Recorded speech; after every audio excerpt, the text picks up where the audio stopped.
ያልተገኘ ጊዜ ለታናሾቹ አዛኝ ታላቁን አክባሪ ሲጠፋ ዕድሜ በዛኝ ሁሉም ለኔ እኔ ሲል ሲጠፋ ተዛዛኝ ሚዛን ሁሉ እሪ ሲል ሲጠፋ ተመዛኝ የነብዩ ባህሪ ምነው ናፍቆ አይገዛኝ بسم الله الرحمن الرحيم الحمد لله رب العالمين الصلاة والسلام على أشرف خلق الله محمد بن عبد الله صلوات ربي وسلامه عليه ومن تبعهم بإحسان إلى يوم الدين ودنا يتكبراتشو بارات مقطع ያላችሁ የአፍሪካ እንግዳ ፕሮግራም ተከታታዮች ዛሬም وحييكم بتحية الإسلام والسلام السلام عليكم ورحمة الله وبركاته طيب እንግዲህ ዛሬም አላህ Subhanahu Wa Ta'ala ፈቃዱ ሆኖ በሌላ እንግዳ በሌላ ርዕስ ተገናኝተናል ይህ ፕሮግራም የአፍሪካ እንግዳ የተሰኘ ፕሮግራም ነው በዚህ ሳውዲ አረቢያ ሪያድ አፍሪካ ቲቪ ስቱዲዮ ተዘጋጅቶ በየቀኑ ወደ እናንተ እየደረሰ ያለ ፕሮግራም ነው አብራችሁ እንድትሆኑ በአክብሮት ጋብዛለሁኝ እኔ መሐመድ አብዱራህማን አቡ አፈናና ከካሜራ በስተጀርባ ያለው ወንድሞች ጋር በጋራ በመሆን ወደ እናንተ እናደርሳለን የዛሬው እንግዳዬ አዲስ አይደለም እዚሁ አፍሪካ ቲቪ ላይ በርከት ያሉ ፕሮግራሞችን ሲመራና ሲያስተዋውቅ የነበረ የቀድሞ ባልደረባችን ነው ከዚያም አላፍ ብሎ ወደ ጄሉ መልቲሚዲያ ገባ ብሎ ነበር አሁን ላይ ወደ ቢዝነሱ ዓለም ያደላ ይመስላል እንግዳዬ አህመድ ባቲ ነው አንዳንዶች አህመድ ነጋ ይሉታል አንዳንዶች አህመድ ባቲ አንዳንዶች አህመድ ሶባ እንደተመቻቸው አላኩል ያህል ቀጣይ 50 ደቂቃ አብሬ ዘልቃለሁኝ እኔ መሐመድ አብዱራህማን አቡ አፍናን አብራችሁ እንድትሆኑ አሁን በድጋሚ በአክብሮት ጋብዛለሁኝ መልካም ጾም طيب አህመድ እንግዲህ በቅድሚያ እኔ ስለተገናኘ በጣም ደስ ብሎኛል ምናልባት በአንድ መድረክ ላይ ስንገናኝ የመጀመሪያችን ይመስለኛል እንግዲህ ያው በቅድሚያ አፍሪካ ቲቪ ቤትህ ነው ወደ ቀድሞ ቤትህ እንኳን በሰላም መጣህ ጊዜህንም ቆርሰህ ስለሰጠኸኝ በአድማጭ ተመልካቾች ስም ከልብ ላመሰግነው እወዳለሁኝ ዌልካም እንግዲህ መሐመድ አብዱራህማን ወይም እንደ አንድ ለስራ ባልደረባ ወይም ደግሞ ካሁን በፊት በአንድ ሚዲያ ላይ አብሮ እንደሚታይ ሰው ሳይሆን አብሮ እንዳደገ አብሮ ብዙ ነገር እንዳሳለፈ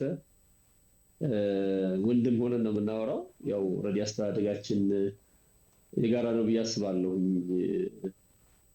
እና እኔም ባንተ ኢንተርቪው መደረግ አብሮ ባደገ ሁለንተና ጉዙሁን በሚያቅ ወንድም መጠየቅ ለኔ ምድል ነውና አመሰግናለሁ ይልት ስለተጠየ طيب ያው ስለዚህ ሙሉ ፋይል እኔ ጋር ስላለ ያው የሚቀር ነገር የለም طيب አህመድ እኔ በድጋሜ ያው በጣም ቢዚ እንደነበር ካውቃለሁኝ አሁንም ከዚህ ፕሮግራም ቀረጻ በፊት አንዳንድ ነገሮች እንደነበሩ ነግረኛል ከስቱዲዮ በፊት እሱንም ውጥን ያውጣው ወደ በኋላ ላይ በጨውታችን አነሳዋለን እስኪ ያው ረመዳን ጾም እንደመሆኑ መጠን አህመድ እንደው ጾም በስንት አመትህ እንደጀመርክ ታስታውሳለህ ከሱ ጋር ያይዘህ አሁን የምትኖረው አዲስ አበባ ነው ተወልደህ ያደግከው ደግሞ ባቲ ነውና ጾም በስንት አመት እንደጀመርክና ተወልደህ ያደግክበት አካባቢና አሁን የምትኖርበት አዲስ አበባ ያለውን የጾም ድባብ እስኪ ያነጻጸር ካጠር አድርገህ ከሱን ጀመር እንግዲህ እኔ አንተም ብጠይቀህ ነበር የሚሻለው ለምን ታስታውሰዋለህ ወይ ብለህ አንተ ራሱ አታስታውሰውም ምክንያቱም አካባቢ ላይ ገና ልጅ ሆነ ወፍና ህፃን ልጅ የመጀመሪያ ቀንና የመጨረሻ ቀን ይጾማል ተብሎ ነው ጾምም ጀምረውና እኔ ወላሂ በእውነት አላስታውሰውም መቼ እንደጀመርኩ ማለት ነው አላህ ይስጣል በዛ ባቲ ጾም የነበረው በልጅነት የነበረው ነገር ምንድነው ታውቃለህ ሰለፎቹ 6 ወር ከመቅረቱ ረመዳን 6 ወር ሲቀረው ይጀምሩ ነበር አንዳንድ የነፍስያ ዝግጅቶቻቸውን ይጀምሩ ነበር እንደሚባለው በተዘዋዋሪ መንገድ እኔ ባቲን አይቻለሁ በልጅነቴ ቢያንስ 2 ወር 3 ወር ሲቀረው የጾም ቤት ይሰራል ህፃን ሆነን ታስታውስ ከሆነ ነው የጾም ቤት እንሰራለን የምናሳልፍባቸውን ጊዜዎች ከዛው ጊዜ ይመርጣለን እና ያው እኔ በውል በዚህ እድሜ ላይ የጀመርኩት ጾም የሚልበት ነገር የለም ያው ኦሬዲ ባቲ ባህል ነው ስምና ባቲ ላይ ማለት በቀላሉ የምትተገብረው ነገር ነው ተጨንቀህ ተጠበህ የምታደርገው ነገር አይደለም እዚህ ሀገር አዲስ አበባ ላይ ስንመጣ ጊዜ ሩጫ ነው ስራ ይበዛብሃል እና እኔ ለመጀመሪያ ጊዜ ኮምቦልቻ አግሪካልቸር ኮሌጅ ልገባ ከባቲ ለቅስል ሸድሪስን መከሩ ይስላቸው እንግዲህ ዳዕዋ ላይ ምን ላይ ያለ ልጆች ነንና ሶላትን አደራሉኝና ደለገጥኩኝ እኔ ቢዝነስ ተራፈላል طيب ከዛ ግቢ ገባው እዛ ጥናቱ ሲይዝ ምናምን አሱር ሳታውቀው 8 ሰዓት ይሆናል ዙሁር አሳልፈ ጥናት ላይ ቁጭ ብለህና ወይ ላይብረሪ ላይ ቁጭ ብለህ እንደዛ ይሆናል ተሰግዳለህ እና አንዳንድ ጊዜ የነበርክበት አትሞስፌር የምትሆንበት ሁኔታ ምናምን በጣም እኮ አሁን ሪያድ ሳውዲ ሆነ አለ መስገድ ዑዝር የለውም ማለት በሚቻልበት ሁኔታ እና እዚህ ሀገር ላይ ግን ስመጣ አንድ ከሳውዲ የመጣ ሰው በፊት አሁን ባለፈው ሪያድ ስመጣ አንተም ባገኘው ወቅት ስመጣ ያረፍኩበት ዘመዴ እንደው ድሮ ልጅ ሆኜ ጠይቀዋለሁኝ እናንተ እንደው ሳውዲ በጣም ብዙ መስጂድ አለ አልኩት ህፃን ሆኜ ማለት ስለው እዚህ ሀገር እንዳለው ቡና ቤት ነው አለ ሱብሃንአላህ አጂብ የሚገርም መልስ ነው እዚህ ሀገር ላይ ግን በቃ ስትራግል ነው ኤቭሪ ነገር ስትራግል ነው ከኛም ደግሞ ይከፋል ወደ አውሮፓ ስወጣ ወደ አሜሪካ ስመጣ ነገሮች ይለወጣሉና አዲስ አበባ ስመጣ ከባቲ በጣም የራቀ ቀልብህም ምንህም ሌላ ነገር ላይ ተንጠልጥሎ ግን ያው አንጻራዊ በሆነ መንገድ ከብዙ ማዕሲያ መሃል ዋናውን ችለህ አልፈህ ነው ጾም የምትጾመው ባቲ እኮ ታስታውሳለህ ረመዳን ከገባ አብዛኛውን ጊዜ ጫካ ነው የምናሳልፈው ትክክል ቁርአን የሚቀራው ቁርአን ይቀራል ጫካ ሄዶ ምናምንና ለገተሚራ ታስታውሳለህ ማሽኩቲ ጎራ ነው ኢቭን መጠጥ ቤቶች ራሱ ይዘጋሉ ቶታሊ ይዘጋሉና እንደዚህ በሆነበት ኤሪያ መጾምና አዲስ አበባ መጾም በጣም ከባድ ነው ቢሆንም ግን አልহামዱሊላህ እኛው ከዛው በብዙ ሰዎች ተርቢያ አልፈን የመጣ ነው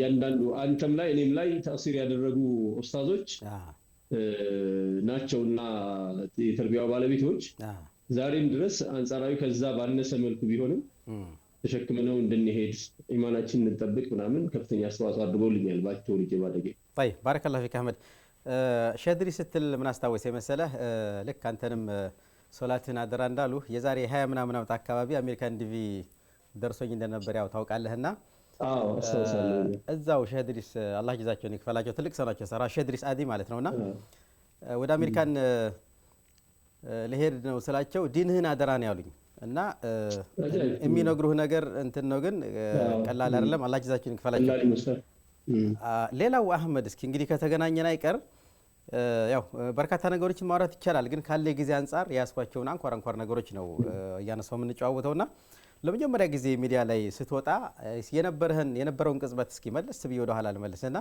የነበረውን ቅጽበት ያው መሐመድ አብዱራህማን ባቲ ላይ ታውቃለህ እንግዲህ እኛ ሰናይ ማተሪ ጋዜጦች ማህበር የሚባል ነበር ታስታውስ ከሆነ ደሴ ላይ ያለ ደሴ እኛ ከፍ ባለ ጊዜ እሱን መስርተን አንዳንድ ወንድሞች ጋር ሆነን ከዛ በኋላ ዓለም የቲያትርና የጽነ ጽሁፍ ክበብ አቋቁመን እዛ ላይ ሃይ ስኩል እናንተ ወጣችሁ ሃይ ስኩሉን እኛ ስንረከብ ሚኒ ሚዲያውን የመያዝ ምናምን ነገር ነበር እናም ደግሞ በልጅነት ታስታውሳለህ ኡስታዝ አብዱራህማን ባቲ በሐፍላ ይዘጋጃል በየሳምንቱ መርከዝ ውስጥ ያንን ያየን ባደገ ጭንቅላት ለሚዲያ እንግዳ ይኮናል ብዬ አላስብምና ጽሁፎችን በመጻፍ የተለያዩ መጽሔቶች ጋዜጦች ላይ ጽሁፎችን በመጻፍ አምደኛ በመሆን እኔ መጣሁትና ለሚዲያው ብዙ እንግዳ አልሆንኩ ያው እኔ ሚዲያው ላይ ስመጣ በቮለንተርነት ነው የመጣሁት ለ14 አመታት አፍሪካ ቲቪ ላይ የትኛውንም ፕሮግራም ስሰራም ሳዘጋጅም ስመራም ምንም ሳረግ ተጠውዖ ነው ያገለገልኩት 100 ብር ተቀብዬ አላውቅበት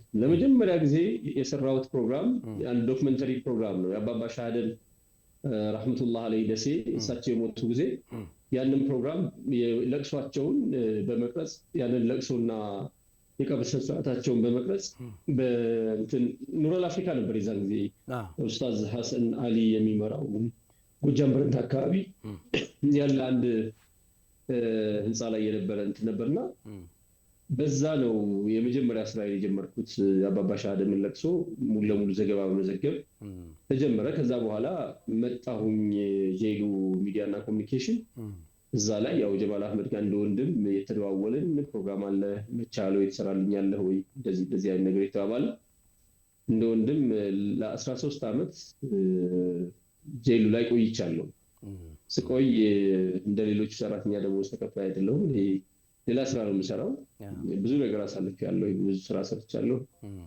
ግን ያው በአዳር እየተቀረጽኩኝ ምሽት ሁሉ እስከ 7 ሰዓት 8 ሰዓት ድረስ የረመዳንን የአንድ ወር ፕሮግራም አንድ አዳር ሁሉ የምንቀረጽበት ጊዜ አንድ እስከ 7-8 ሰዓት ድረስ አምሽተን ማታ የምንቀረጽበት ጊዜ ነበረ። የኢድም ፕሮግራም እንደዚሁ ሲመጣ አምሽተን የምንቀረጽበት ጊዜ ምናምን ነበረ። ጊዜ ከመጥበቡ የተነሳና አልহামዱሊላህ ያው በሚዲያ ያሳለፍነው ነገር ብዙ ነገር ደግሞ አበርክቷል። ተያይዞ ማለት ብዙ ነገር አበርክቷል ስልህ ያው ማገልገል የመጣንበት መንገድ ነው አይደለም። ታስታውሳለህ ባቲ ላይ ያው ጀማዓት ተብሊጉንህም እንኳን ብወጣኩ ያው በነፃ ነው የምወጣውና በነፃና አበል የለም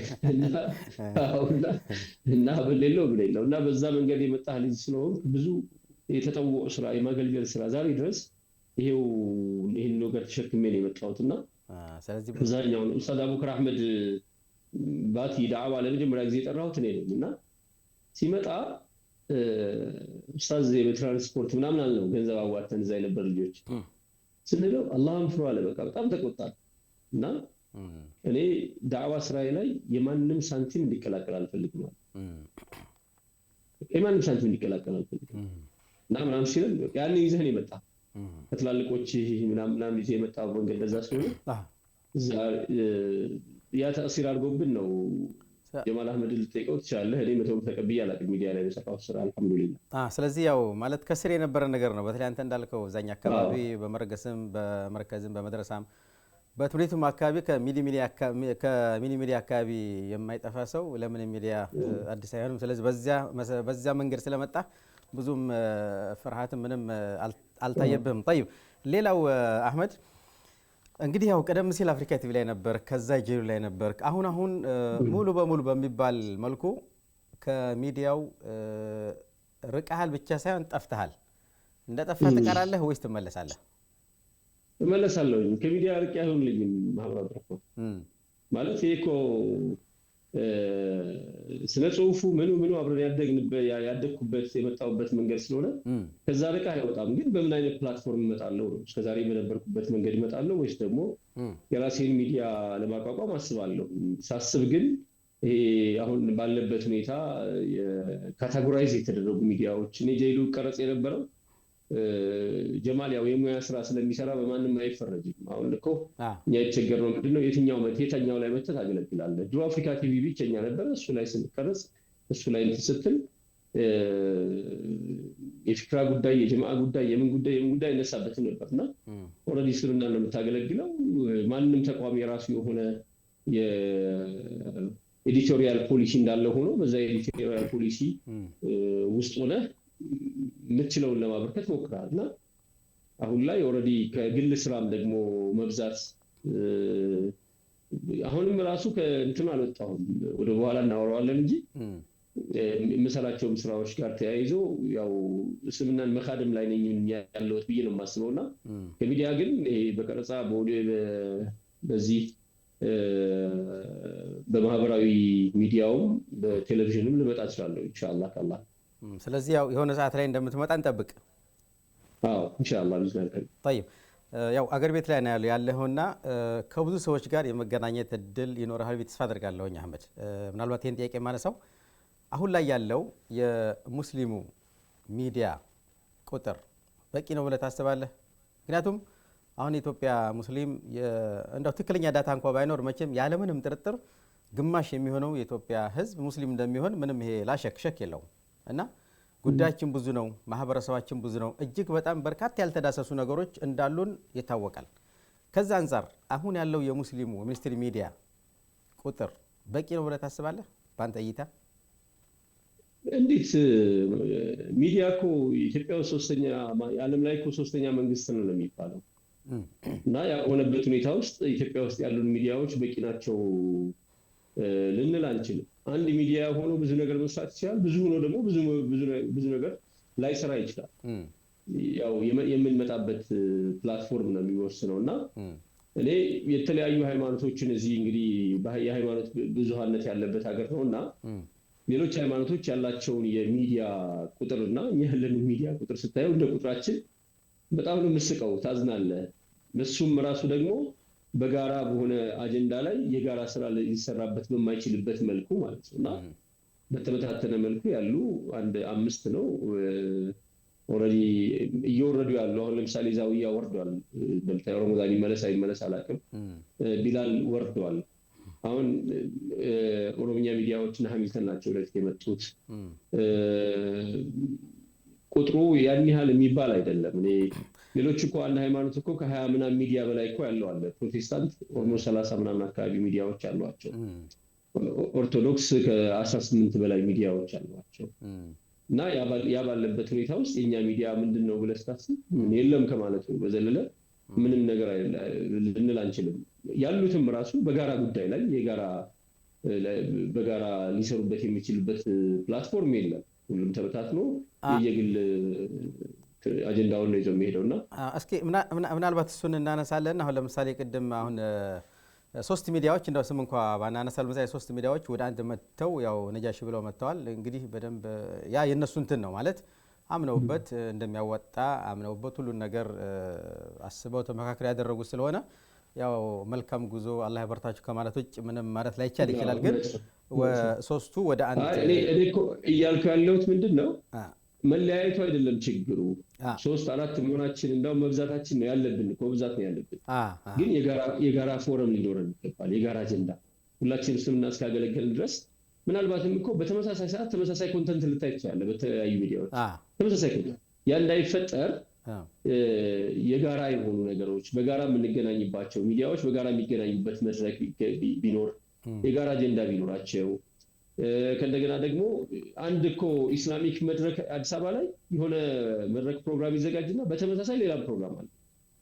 ያ እንዳይሆን ወደ አንድ አቅጣጫ ሊሄድ የሚችልበት የኔ ስራ የሌላውም ስራ ነው፣ የሱ ስራ ደግሞ የኔም ስራ የሚሆንበትን ፕላትፎርም እስካልፈጠርን ድረስ ትንሽም ሆነን ከእንደገና ደግሞ ተበታትነን ከባድ ነው፣ አደጋ ከባድ ነውና እኔ እሱ ነው እንጂ መምጣታቸው ጥሩ ነው። ዋቴቨር ነጃሽም ብሎ ኢማም አህመድም ብሎ ምናምን መምጣቱ ጥሩ ነው፣ በጣም የሚበረታታ። እኔ ነገ ከነገ ወዲያ እኮ የኔ ቮለንተር ሀሳቤን እኮ ይዤ ልሄድ እችላለሁ እዛም እኮ ያለውን ክፍተት ለመሙላት ማለት ነው። ግን በቃ አጠቃላይ ሚዲያዎቻችንን ስታያቸው ትንሽ ነን፣ ያው ደግሞ ተበታትነን ያለ ነውና በጋራ ከዚህ ጋር ላነሳ የፈለግኩት አንድ እንትን አለ ነካክተዋል አህመድ። ለምሳሌ ያክል ምንም ጥርጥር የለውም ያሉን የሌሎች እምነቶችን የሚዲያ ብዛት ስናይ አሁን አንተ የጠቀስከው አይነት ነው። እኔም ጎግል ሳደርግ ያገኘሁትና በጣም አስደንጋጭ ነው። ከዛ አንጻር ከህዝባችን ብዛት አንጻር ያ ብቻ ሳይሆን ደግሞ አህመድ ሙስሊሙ ካለው ጉዳይና ካለን ነባራዊ ሁኔታ አንጻር ስታየው አሁን ያሉን ሚዲያዎች በቂ አይደሉም። ያሉትም ቢሆኑ አንዳንዶቹ የተገራገዱ፣ ግማሾቹ የሳተላይት ክፍያ ቸግሯቸው ሲያቆሙ ታያለ፣ ግማሾቹ የስቱዲዮና የቢሮ ሰራተኛ ክፍያ አጥተው ሲንገራገሩ ታያለና አንዳንድ የምናያቸው ክፍተቶች አሉ። አንተ በዚህ ዙሪያ የታዘብከው እንደ ክፍተት የታዘብከው ነገር አለ በሚዲያዎቻችን ላይ? አዎ እንትን ማለት እኔ አንዳንድ ጊዜ ቅድም እንዳወራሁ ነው የኛ አካባቢ ሰው ስትሆን የማገልገሉ አብሮ የመምጣቱ አገልግሎት ስምናን ለማገልገል ያለህ ፍላጎት ምናምን እና እዚህ አዲስ አበባ ስመጣ ደግሞ ነገሮች በዛ ልክ አይለኩም። የሚሆነው ምንድነው የግል እኔ ሀይቃ የግል አስተሳሰቦች እስልምና ናቸው ብዬ አላስብም። ማለት የተለያዩ አፍካሮች ሊኖሩ ይችላሉ። እነዚህ አፍካሮች ወሳኢል ናቸው ወይም ደግሞ ስሉክ ናቸው እንጂ እስልምና ናቸው ብዬ አላምንም። ራሳቸው ስሉኮች ናቸው እና ያንን ስሉክ እንደ አንድ የሃይማኖት ግብ የሃይማኖት መዳረሻ አድርጎ በመያዝ ተሰብስቦ የሆነ ቦታ ላይ መቀመጥ፣ ከዛ ውጭ ያንን በሱ ቅርጫት ውስጥ ያለን ሰው ብቻ መጋበዝ፣ ከዛ ውጭ ያለን ሰው አለመጋበዝ፣ ሌላውን እንዲያዳምጥ ማድረግ፣ ሌላው ደግሞ እንዲከለክለው ማድረግ እናያለን እና ይህ አስተሳሰብ የገሌ ፈትዋ እኮ የሚባል ነገር እኮ ደረጃ ላይ ተደርሷል።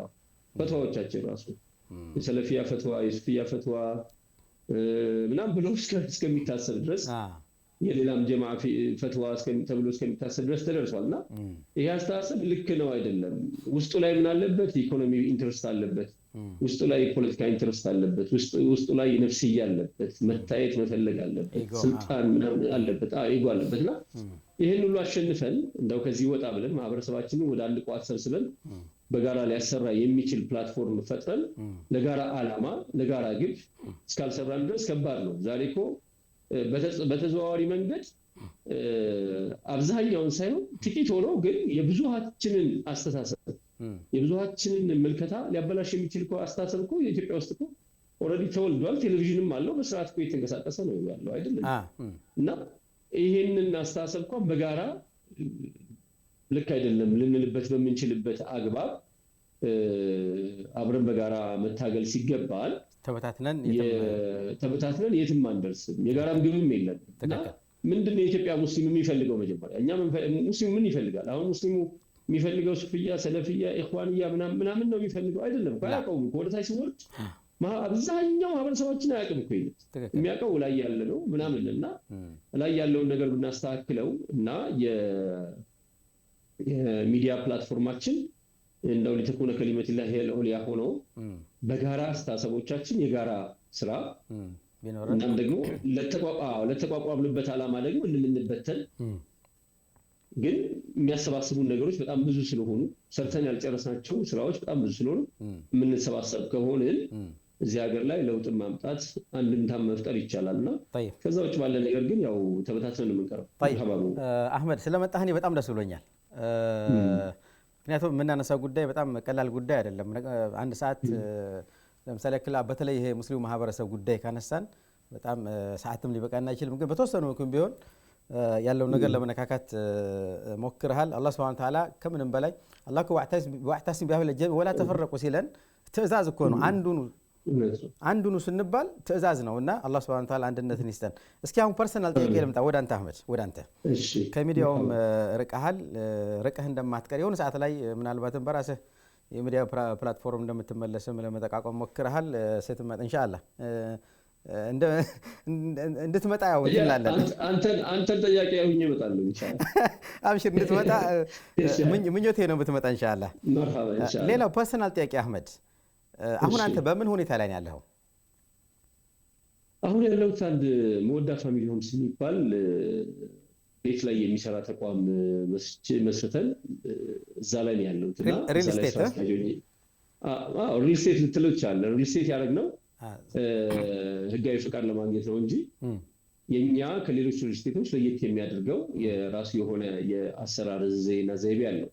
አሁንም ያልኩ ነገር ምንድነው ከዛው አልወጣንም። አንድ ኡስታዝ ምን አለኝ፣ አሁን ምን ላይ ነው ያለኸው ሲለኝ ዲንና ዱንያን አብሬ ምንድነው አንድ ድሮ እያልን የመጣ ነው ነሽዳ አለ አይደል? አዲነ ወዱንያ ማዓ መን አቃመ ዲነ ወዱንያ ማዓ ሙስሊሙና መሰለኝ ነሽዳውና እና ዲንና ዱንያን አሰባጥሮ የያዘ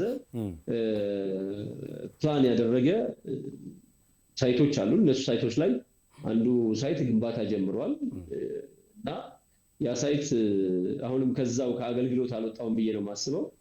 ሪል ስቴት ብለን ፈቃድ አወጣን እንጂ ግን አገልግሎት ነው። ኦልሬዲ ትርፍ አያተርፍም ማለት አይደለም። ልናተርፍ እንችላለን። ግን ያው ተቋም መመስረት ማለት ህዝባዊ የጉርብትና ሀቅ የሚያሟሉ ዘመዳሞችን በአንድ ዘመናዊ አፓርትመንት በማሰባሰብ ውብ ቤተሰብ ባለም መፍጠር ነው አላማችን። የመጀመሪያው የመወዳ አላማና መወዳ ፋሚሊ ሆምስ ስንል ወጀዐለ በይነኩም መወደተን ነው። ከዛ መወዳ የሚለው ወሰድን። ፋሚሊ ስንል ቤተሰብ ነው። ሆም ስንል ከፍቅር በላይ የሆነ ቤተሰብ ሊኖርበት የሚችልበት ቤት እንደማለት ነውና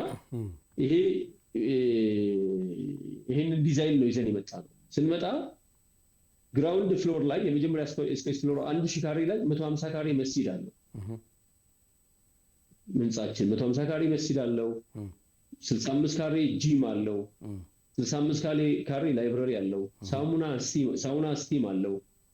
የቁርአን መቅሪያ የህፃናት መዋያ ቦታ አለው። ኡዱህያ ማድረጊያ ቦታ አለው እና አንድ ሙስሊም ሊኖራቸው ዱንያም መንፈሳዊንም ወይም ደግሞ አኺራዊ ፍላጎቱንም በቀላሉ ሌላው ቢቀር መግሪብ ኢሻና ሱብሂን ሊሰግድበት የሚችልበትን ኢማም ያለው መስጂድ አዘጋጅተን የመጣ ነውና ሰው መፍጠር ነው። እዛም ላይ ይሄን ሐሳብ ይዘን የመጣ ነውና ሪል ስቴት ብለን ያለው ያው እዚህ ሀገር ላይ ፈቃድ አውጥተን ነው የምንሰራውና ፈቃድ አውጥተህ መንግስትን ግብር እየከፈልክ ታክስ እየከፈልክ መስራት ስላለብህ ነው በዛ መልክ የመጣ ነው እንጂ አሁንም እኔ ከዛው ከእስልምና ከማገልገል ወጥተናል ብያለሁ ወጥቻለሁ ብያለሁ። ስለዚህ ያው ዞሮ ዞሮ አሁን በሪል ስቴት ላይ አሁን ባልከ መወዳ ፋሚሊ በሪል ስቴት ላይ ነው ያለው። طيب ምናልባት ታስተካክለኛለህ ትንሽ ከሀገርም ወጣ ብዬ ስለቆየሁኝ ህጉ ታስተካክለኛለህ? አሁን በቅርብ ጊዜ የወጣ የሪል ስቴት አዋጅ ወይም ህግ አለ አይደለ? ከሱ ጋር እንዴት እየሄዳችሁ ነው? እንግዲህ መንግስት እኮ ይሄን ህግ ሲያወጣ ዝም ብሎ አላወጣም። በጣም ብዙ ማጭበርበር ያለበት ዘርፉ ማለት ነው። በስሞቻቸው ቤት እየገነቡ ግን በኋላ ካርታ በግላቸው በትነው ከእንደገና ሽያጭ የሚያከናውኑ ከሰው ገንዘብ ይሰበሰባል። በተቋም ማለም የሚሰበሰበው በግለሰብ ስም ይሰበሰባል። ከዛ ግለሰቡ ይገነባል።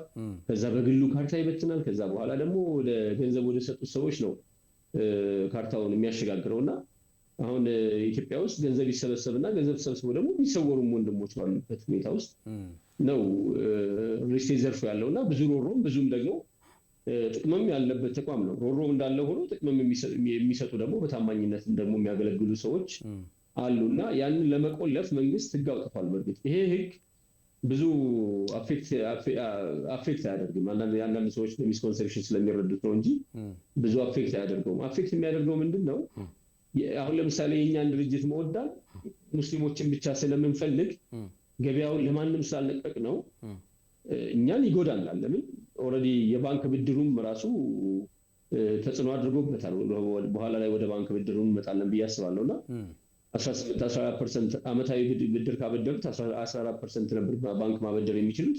ከነገና ደግሞ አሁን 18% አሻሻልኩ ይብሏል መንግስት። እኒህ አይነት ነገሮች የዘርፉን ገበያ ትንሽ ገባ ወጣ እንዲል አድርገውታል ብዬ ነው የማስበው እንጂ የወጣው ህግ ማንንም የሚነካ ህግ አይደለም። ግን እነዚህ ገንዘብ የሚሰበስቡ ድርጅቶችን እነሱን ሸፍጥ እንዳይሰሩ ወይም ደግሞ የሰበሰቡትን ገንዘብ ለግንባታ ብቻ እንዲያውሉ ከማድረግና መንግስትም ደግሞ ከዘርፉ የሚፈለገውን ግብር ለመሰብሰብ ብሎ ያወጣው ህግ ነው እንጂ ምንም ሰራለው ብሎ በሐቅ ሰራለው ብሎ የሚያስብ ሰው ምንም አያደርገው።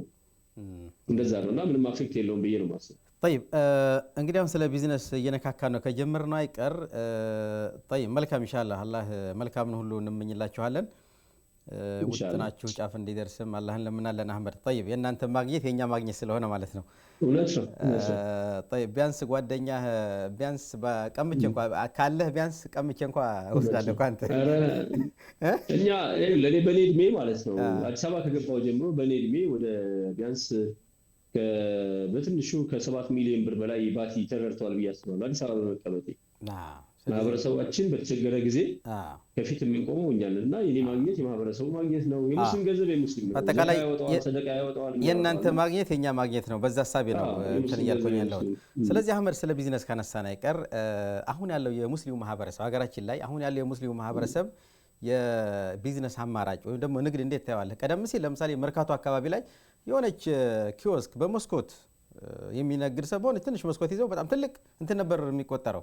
አሁን ባለው ነባሪያ ሁኔታ ግን ያ ሁኔታ የተቀየረ ይመስለኛል። ይበልጥ ደግሞ አንተ ሀገር ውስጥ ስላለ በደምብ ታዝባለህ ብዬ ገምታለሁና አሁን ያለውን ሀገራችን ላይ የሙስሊሙ ማህበረሰብ የንግድ ሁኔታ እንዴት ታየዋለህ አንተ? ወላሂ መሐመድ አብዱራህማን ሙዋ እዚህ ሀገር ላይ ያለው የንግድ እንቅስቃሴ ሙስሊሙ ነጋዴ ነው ይባላል አይደል? ከድሮ ጀምሮ የመጫኛ ነካሽ ልጅ እየተባለ የመጣ ነው። እና ግን ንግድ ውስጥ በሰፊው አለ ነው ስትል የለንም ማለት ይመስል ይችላል። እጃችን ላይ ያለን ነገር ወዳውኑ ወደ አሴት ቀይረን መኪና ስለምንነዳ ወይም ቤት ስለምንገዛ ምናምን ነው እንጂ አጠቃላይ ኢትዮጵያ ውስጥ ያለው ንግድ እና ከፍተኛ ግብር ከፋይ ውስጥ ለምሳሌ አንድ ምሳሌ ማነሳ በኢትዮጵያ በከፍተኛ ግብር ከፋይ ውስጥ 747 ግብር ከፋይ አለ በፌደራል ደረጃ ማለት። ከዛ ውስጥ 10 ምናምን ነው ሙስሊሙ ከፍተኛ ግብር ከፋይ ውስጥ። እንግዲህ በኢንዲቪጁዋል ንግድ እኛ አለንበት። ኢንዲቪጁዋል ማለት ፐርሰናሊ እኔ አንተ ምናምን ፈቃድ አውጥተን ዝም ብለን የምንሰራው አክሲዮን ውስጥ የለንም፣ ፒኤልሲ ውስጥ የለንም። ብንመሰረታቸውም ራሱ ፕሮፐር ሆነው አይቀጥሉም ማለት በቃ በታማኝነት ቋሚ ሆነው አይቀጥሉም።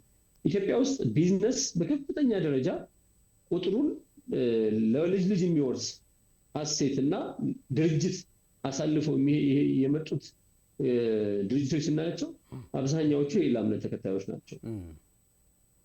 ምንም ይጀመራል ይቆማል እና ቢዝነስ ማለት ደግሞ ለልጅ ልጅ የሚሄድ አስተሳሰብን ተክለህ የምትሄድበት ተቋም ነው እንጂ የሆነ ነገር ገመጥ አድርገህ ወጥተህ ያገኘኸውን ተባራሪ ስራ መሰራ አይነት ከሆነ ምንም ድርጅትም ሳይባል ለአገርህም የሚገባዋን ጥቅም ሳታስጠቅማት ድርጅቱም ደግሞ እንደ ድርጅት ሰስተኔብል የሆነ ድርጅት ሳይሆን ዝም ብሎ በቃ በሆነ ጊዜ ባት መጣ ወይ መጣ ምናምን ከተባለ ብሩን በተነዋል ግለሰብ ነህ አንተ ኩትኩት የምትልበት ነገር ያለውና እኛ ሀገር ላይ አብዛኛው ነጋዴ አለ ወይ ብለህ ስታይ አዎ መርካቶ አካባቢ ሱቅ ይዞ ሸቀጥ ይዞ ምናምን አለ።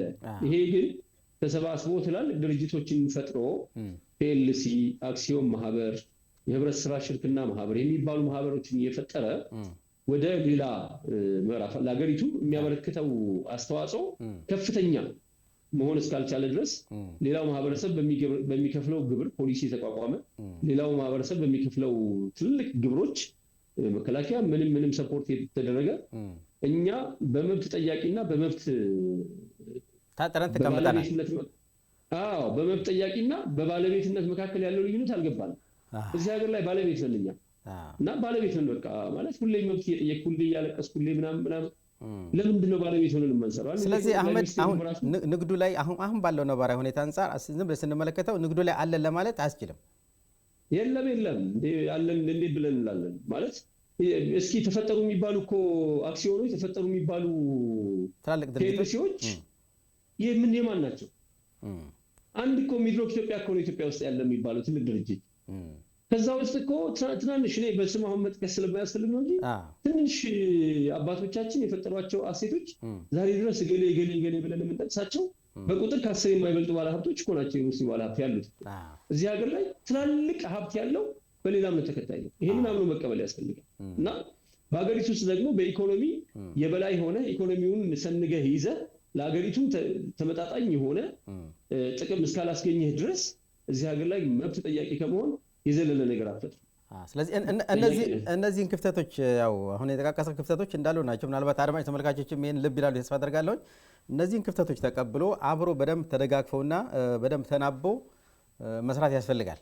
እንደ ግለሰብ ሳይሆን በአገሪቱ ላይ ራሱ በቃ የሆነ ነገር አበርክቶ ሊኖረን ይገባል። አሁን ባልካቸው ትላልቅ ድርጅቶችን ማለት መሐመድ እኔ እናንተ እኮ 1 ሚሊዮን ብር ብናዋጣ የኔ 1 ሚሊዮን ብር ያትርፍ የነበረው ትርፍ በወር ቢያንስ 100 ሺህ ብር ከሆነ ወይም ደግሞ 50 ሺህ ብር ከሆነ ያንተ 1 ሚሊዮን ብር እኮ ሲመጣ 50 ሺህ ብሩ 100 ሺህ ብር ወይ 100 ሺህ ብሩ 200 ሺህ ብር እኮ ነው የሚያደርገው አይደል እንዴ? ነው እኮ የሚያደርገው። አብሮ መስራት ማለት ያንተን አቅም ያንተን ዕውቀት ያንተን ገንዘብ ያንተን ምናምን ከኔ ጋር አብረህ ቀላቅለህ ለተሻለ ከፍታ ነው መሄድ ያለበት። ሙስሊሞቹ ግን እንደዚህ አይደለንም። ገንዘብ ይሰበሰብና እንሰባሰብ ተብሎ ተሰብስበን ከዛ በኋላ ጥቅሙ ሲመጣ ምንበታተንም። በጣም ብዙ ሽምግልና ውስጥ እኔም አለሁበት። በተለያዩ ወንድሞች ላይ ያለው ችግር ተቋም አይደለም። በቃ በግል አንጣ በገንዘብ ምን አንጣ ተብሎ የግለሰብ ሩጫ ነው እና ይሄ ተቋም ባልሆነበት ሁኔታ ውስጥ ደግሞ እኔ ለምሳሌ መወዳ ሲመሰረት ተቋም ነው ያደረግነው። የቦታዎቹን በመወዳ ስም ነው ያደረግናቸው። እኛ አህመድ እንደግል ቢሞት የመወዳ ባሎችም የመወዳ አክሲዮን ባለድርሻ አካላቶችን ይከተላል ተቋሙን የመጠየቅ በቃ በህግ ሂዶ እንዲህ ይኳልብል ብሎ ተቋሙ ፐርሰናል ራሱን ችሎ ህጋዊ ግለሰብነት ማዕረግ ስለሚያደርግ በግለሰብ ላይ የተንጠለጠለ አይደለም። طيب እኛ ብናልፍም ያልፋልና የሙስሊም አብዛኛው ንግድ እንደዛ ነው። طيب አህመድ ጥሩ ነገሮች የነካካን ያለው ግን ካለኝ ሰዓት አኳያ ያስኳቸውን ፖይንቶች ማንሳት ስላለብኝ ነው ማቋረጥህ። በጣም ይቅርታ። ምናልባት አሁን በአሁኑ ሰዓት ሪል ስቴቱ ላይ እንዳለህ ነግረኸኛል። ምናልባት ደግሞ አሁን የእናንተ አሁን ያለህበት ሪል ስቴት ከኢስላሚክ ባንኮች ጋር የሆነ ግንኙነት ይኖራል። ከአቅም ማኳያ እነሱ ጋር የሆነ ግንኙነት ይኖራል ብዬ ተስፋ አደርጋለሁኝ። እዚህ ፕሮግራም ላይ ምናልባት አንተም ታውቀዋለህ የኢስላሚክ ፋይናንስ አማካሪ ኡስታዝ አደም መሐመድ ጋብጆ እንደዚሁ አንዳንድ ነገሮችን ያነሳቸው ጉዳዮች አሉ። በተለይ በሙስሊሙ የንግድ ስርዓት ዙሪያ እጅግ በጣም በርካታ ክፍተቶች እንዳሉ በርካታ እነዚህ የኢስላሚክ ፋይናንስ ባለሙያዎች ይናገራሉ። አንተ እንደነካካው የነዚህ ኢስላሚክ ባንኮችን እንዴት አያቸው? ለምሳሌ የሙስሊሙ ማህበረሰብ ከማገዝ አንጻር ሊሆን ይችላል። በእንዲህ አይነት ነገሮች አሁን ከጊዜ በኋላ የመጡ በርከት ያሉ ቁጥራቸው ትንሽ ቢሆንም ኢስላሚክ ባንኮች አሉና እነሱ እንዴት ታያቸዋል አንተ? ጥሩ ነገር ነው ያነሳው ማምራት። እኔ ኢትዮጵያ ውስጥ ሁሌ መብት ጠያቂ እንጂ መብት ሲፈቀድልን የምንጠቀም ሰዎች አይደለንም። አጠቃላይ ኢትዮጵያ ሙስሊም ስታየው ማለት ነው።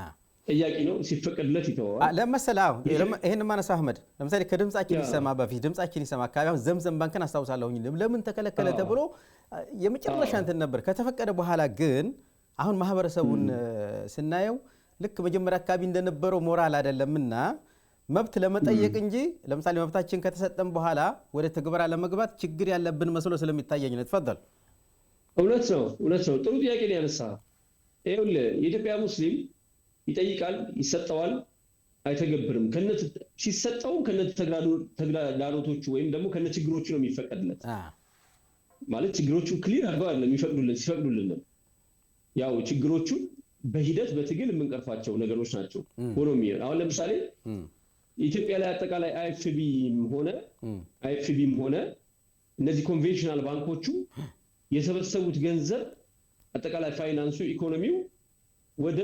301 ትሪሊየን ደርሷል አጠቃላይ 32 ባንኮች ማለት ነው እንግዲህ 301 ትሪሊየን ገንዘብ ደርሷል የኢትዮጵያ በባንኮች የሚንቀሳቀሰው ገንዘብ እና በኢትዮጵያ ብር በኢትዮጵያ ብር ትሪሊየን ደርሷል እና አሁን አይኤፍቢውን ብቻ ነጥለን ብናወጣ ይሄ ኢንትረስት ፍሪውን ነጥለን ብናወጣ 301 ቢሊዮን ብር አካባቢ ይንቀሳቀሳል አይኤፍቢ በመስኮት ያሉት በጣም ብዙ ብር 301 ቢሊዮን ብር ይንቀሳቀሳል ከዚህ ውስጥ እንግዲህ ቅድም ከነገርኩ 301 ትሪሊየን ብሩ 85% ብድር ላይ ወጥቷል ከሁለቱም ባንኮች ከኮንቬንሽናሎቹ ከአይኤፍቢው 85% ወደ ብድር ወጥቷል እዚህ ውስጥ የተበደረው ግለ ሙስሊም ቁጥሩ ስንት ነው ስትለኝ 5% አይሆን ከ85 3 አይሆን አሁን ራሳችን ላይ ጥይት እየተኮስን ያለ ነው እኛው ሙስሊሞች ነን ራሳችን ላይ ምክንያቱም እኔ አብዛኛውን ዓለም ላይ አይደለም በኢትዮጵያ ደረጃ በዓለም ላይ ከኛ በላይ ለስምና ጥላት አለ ወይ ብዬ እስከምል ድረስ አንዳንድ ጊዜ በድፍረት እንደዚህ የሚያስብል ነገር ይፈጠራል በቃ እድሉ ሲፈጠር ከነችግሩ ነው የሚፈጠረው እኔ ባለፈው ለሆነ ባንክ ክሊራንስ ለመውሰድ ገቢዎች ሄጄ 155 ብር የመወዳ ኢንትረስት ክፈል ተባልኩኝና 155 ብር ኢንትረስት ናት ክፈል ሲባል እኔ እኮ ክሊራንስ ያጻፍኩ ያለሁት ለኢንትረስት ፍሪ ባንክ ነውና ከኢንትረስት ፍሪ ባንክ ተበድሬ በኢንትረስት ወደ እናንተ ግብርና ታክስ ምን ከፍል ህዝቦች ነን ምናምን አልኩት አጋጣሚ ልጁ ክርስቲያን ነው ያስተናገደኝና ይሄንን የሚያስፈቅዳችሁ ታግላችሁ ነው ሌላውንም ታግላችሁ አስፈቅደዋል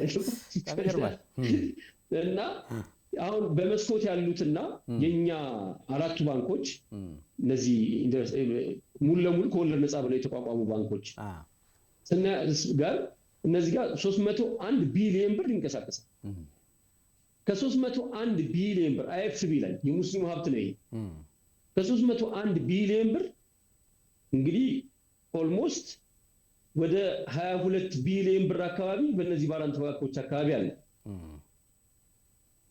40% የሚሆነው ምናምን አካባቢ በፐርሰንት ነው 40%ማ ታጠቃላዩ 40% ይሄ 301 ቢሊዮን ብር ነው ከዛ ውስጥ ሙስሊም ባንክ ውስጥ ያለው ማለት ነው እነዚህ እኔ ኢንተረስት ፍሪ ባንኮችን ኦልተርናቲቭ ባንኮች ናቸው እንጂ ኢስላሚክ ባንክ አይደሉም ራሱን ችሎ ሳይንስ ያለው በፒኤችዲ ደረጃ የሚሰጥ የፋይናንስ እንቅስቃሴ ኢንትረስት ፍሪ የሆነ የፋይናንስ እንቅስቃሴ ነው እንጂ እንደ አንድ ሳይንስ ነው ራሱን ችሎ ማለት እንጂ አማላጭ ባንክ ነው መጥቶ ክርስቲያኑ ሊጠቀም ቢል የሚጠቀምበት ባንክ ነው እና እነዚህ ባንኮቻችን ላይ የኛ የሆኑ ባንኮች ላይ ያለው ብር ኦልሞስት 0.24% አካባቢ ነው ያለው ከ301% አዎ ከ301 ቢሊዮኑ እነዚህ ባንኮች ውስጥ ያለው 0.2524 አካባቢ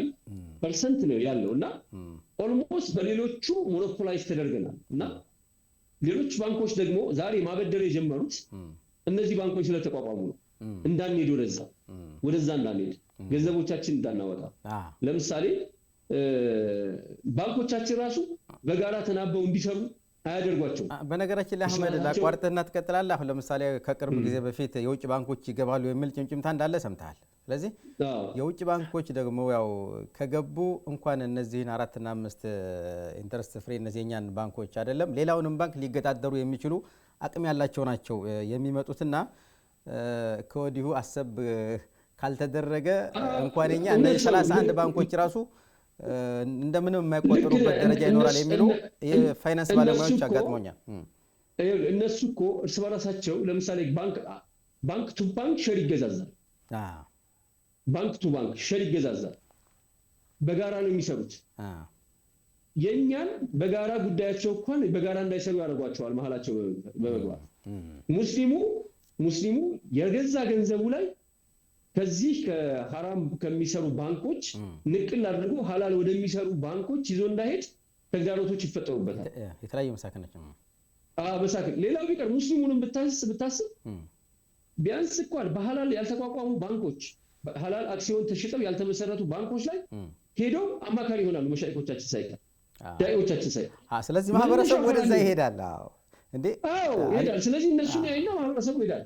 እኛው ላይ ጥይት እየተኮስን ያለ ነው። ምን ለዚህ ነው እኛው ላይ እኛው ኢኮኖሚ ዘርፍ ላይ እኛው ላይ መሳሪያ ያንስተን ጥይት እየተኮስን ያለ ነው። እኛ ከዚህ 301 ቢሊዮን ብር ንቅል ብሎ እኮ ሂጅራ ቢያደርግ ወደሆነ መንገድ ቢሄድ ወደ ዘምዘም ወደ ሂጅራ ወደ ራሚስ ወደ ምናምን ሸበሌ ቢሄድ አይደለም 4 ባንክ 10 ባንክ ያስመሰርታል።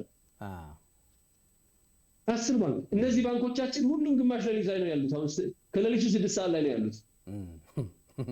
ወይ ይነጋላቸው ነው ወይ ደግሞ ጨልሞ ሊቀርባቸው እና የሙስሊሙ ማህበረሰብ ካልነቃ ካልባነነ ምንም መቋቋማቸው ትርጉም አልባ ነው የሚሆነው።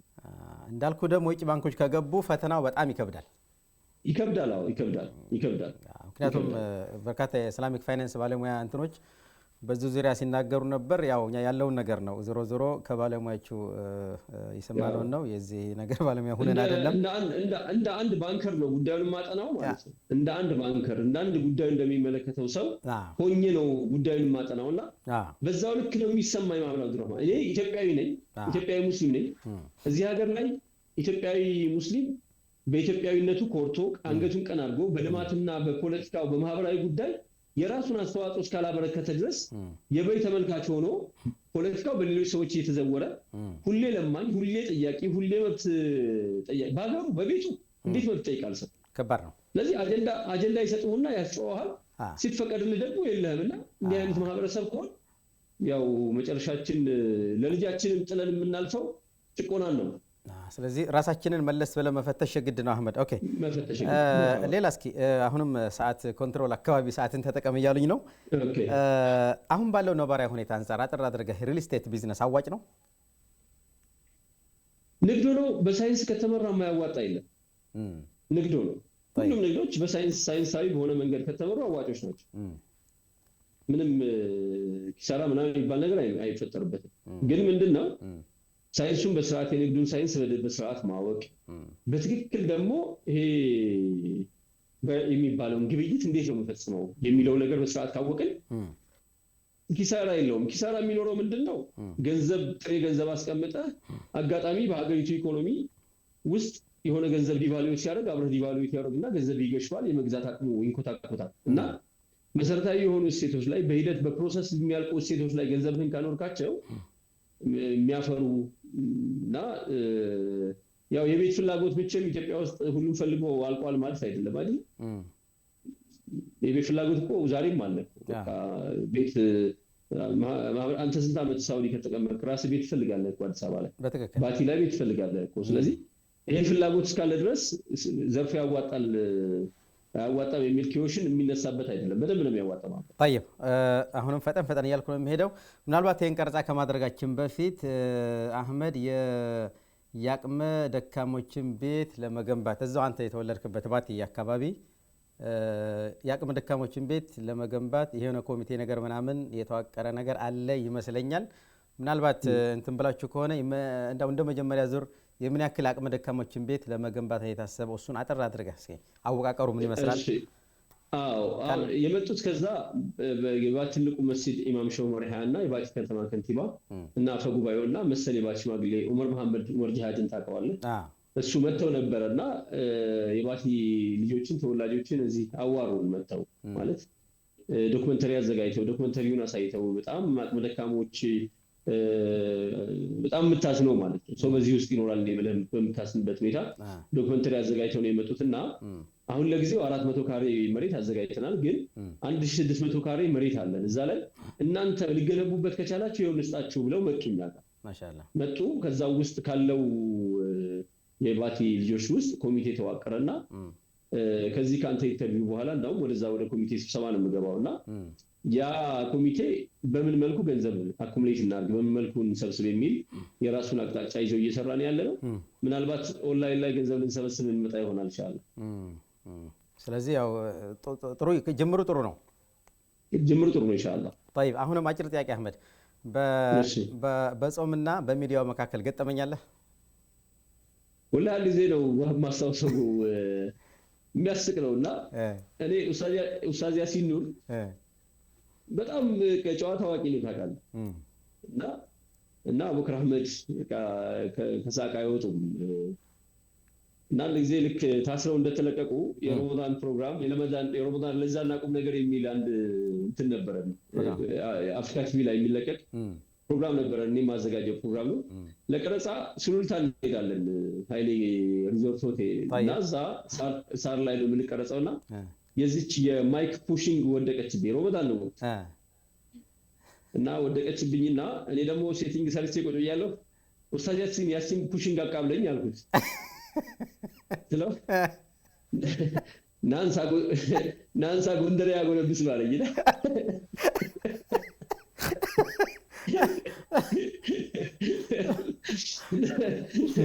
ናንሳ ጎንደር ያጎነብስ ባለኝና አንስቶ ሰጠኝና በጣም በቃ አረሳውም እስካሁን ድረስ እንከመጣው።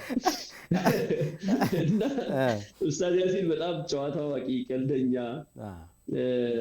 ኡስታዝ አቡበክር አህመድ፣ ኡስታዝ በድር አህመዲን ጀበል እና መሰል ወንድሞች ካሚል ሸምሱ እና በጊዜ የነበሩ በድምጻችን ይሰማ ታስረው የተፈቱ ወንድሞች ጋር አብረን ታግለን እኔም ወደ ቡታጅራ ወደ ምናምን ተሰልጄ ከተመለስኩ በኋላ በቃ ወደ ቀረጻ እንግባ ብለን ወዳው ቀረጻናቸው።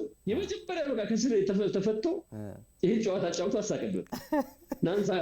ናንሳ ጎንደር ያጎነብስ ባለኝ።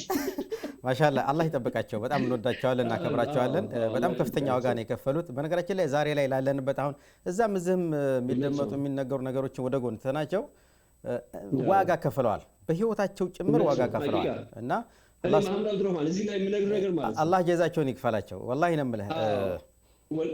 እኔ አቡበክር አህመድ አይከኔ ነው ማለት በዛም ሆነ በዚህ ዳዕዋውን እያዳመጥኩኝ አድጌያለሁኝና ዛሬ ላይ እግሩን ባጥበው ምንም ከኔ የሚጎልብኝ ነገር የለም። አይቀርም ኖ አህመድ ይኸውልህ፣ ለኢትዮጵያ ሙስሊም ባለውለታ ዛሬ ለደረስንበት ማንኛውም ነገር ወላሂ እነሱ ባለውለታ ናቸው። እውነቱን ነው የምነግርህ። ስለዚህ በያሉበት አላህ ይጠብቃቸው። طيب አሁንም በፍጥነት ያንተ ተመራጭ ሶሻል ሚዲያ ፕላትፎርም የትኛው ነው? ፌስቡክ፣ ትዊተር፣ ቲክቶክ፣ ቴሌግራም፣ ዋትስአፕ፣ ዩቲዩብ? ዩቲዩብ። ምክንያቱም እኔ አብዱራህማን አህመድን ሀሩን ቲዩብ ታውቃለህ? አጭር እና እሱ የመጣበት መንገድ ስለሆነ ሁሌ ከሰማሁም ዜና የማዳምጠው የእሱን ስለሆነ ዩቲዩብ ቆንጆ ፕላትፎርም ነው። طيب እና በዩቲዩብ እመጣለሁ ብዬ አስባለሁ። እሺ አህመድ፣ እኔ በድጋሚ አንድ ፕሮግራም ላይ ስለተገናኘ በጣም ደስ ብሎኛል። ያለህ ጊዜ በጣም ጠባብ ነበር። ጊዜን ቆርሰህ ሰጥተኸኛል። እንዳከበርከኝ ያለህ አክብረህ በስከ መጨረሻ ማስተላለፍ የምትፈልገው ማመስገን የምትፈልገው አካል ካለህ እድል ውስጥና እንሰናበታለን። ኢንሻአላህ እንግዲህ እዚህ ለመድረሳችን ከፍተኛ አስተዋጽኦ ያደረጉ የባቲ መሻይኮችን ኡስታዝ አብዱራህማን ባቲን በአገር ውስጥም በውጭም የሚገኙ ትላልቅ ወንድሞቻችን በምክር በተግሳጽ የተቆጡ እዚህ ያደረሱን ወንድሞች አንተም ጨምሮ ማለት ነው። ለጀማ እኮ ጸጉር እየቆረጥክ ሳንቲም ታዋጣ ነበር ጊዜና ምረሳ እንዳይመስልህ። እሺ። እና በመቀስ ዘመን ማለት ነው።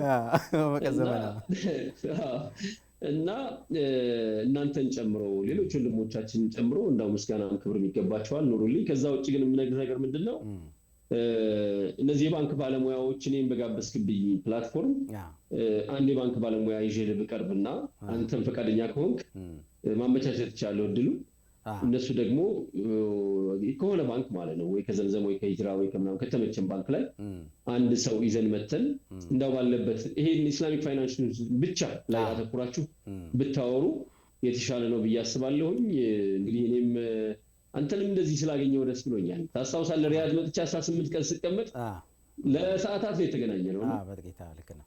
አሁን ግን አልহামዱሊላህ ጊዜ ሰጥተህ እንዲህ ስላናገርከኝ እኔም በጣም ኑርልኝ ክብርልኝ ከፍ በልልኝ ማምር አብዱራህማን ረመዳናችንንም አላህ ይቀበለን ከከሳሪዎች አያድርገን አሜን አሜን ጾሞ ከሚከስሩ ሰዎች አላህ ያድርገን እኔም ድል ተሰጥቶኝ በዚህ መልክ እንድቀርብ ስላደረከኝ ከልብ አመሰግናለሁ ማምር አብዱራህማን طيب شكرا አህመድ ምናልባት ቀደም ያነሳው በእስላሚክ ፋይናንስ ዙሪያ ያው አደሚናን ታውቀዋለህ ኡስታዝ አደም መሐመድ ያው በቂ ባይሆንም በእስላሚክ ፋይናንስ ዙሪያ አንዳንድ ሐሳቦችን ለማንሳት ሞክሬያለሁ ግን በቂ አይደለም።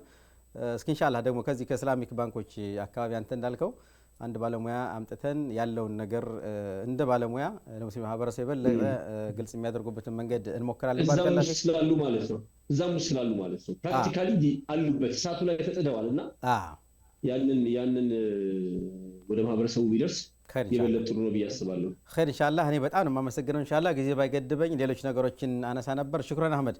ክብራትና ክብራን የአፍሪካ እንግዳ ፕሮግራም ተከታታዮች ስትከታተሉት የነበረው የቀድሞ ባልደረባችን ወንድም አህመድ ነጋ ነበር። ኢንሻአላህ እንደሰማችሁት አንዳንድ ጉዳዮችን ለመዳሰስ ሞክረናል። አላህ ያገራልንን ያክል እንግዲህ ከቀሪ ፕሮግራሞች ጋር መልካም ቆይታ እያልኩኝ እኔ መሐመድ አብዱራህማን አባፍናን ከካሜራ በስተጀርባ ያለው ወንድሞች ጋር በጋራ በመሆን አፍሪካ እንግዳ ፕሮግራም በሰማችሁት ባያችሁት መልኩ አድርሰናል። ምርጫችሁ ስላደረጋችሁን ከልብ እናመሰግናለን። በሌላ ፕሮግራም እስከምንገናኝ አስተውዲኩሙላህ። ሰላም አለይኩም ወራህመቱላሂ ወበረካቱ። ያልተገኘ ጊዜ ለታናሾቹ አዛኝ ታላቁን አክባሪም ሲጠፋ ዕድሜ በዛኝ ሁሉም ለኔ እኔ ሲል ሲጠፋ ተዛዛኝ ሚዛን ሁሉ እሪ ሲል ሲጠፋ ተመዛኝ የነብዩ ባህሪ ምነው ናፍቆ አይገዛኝ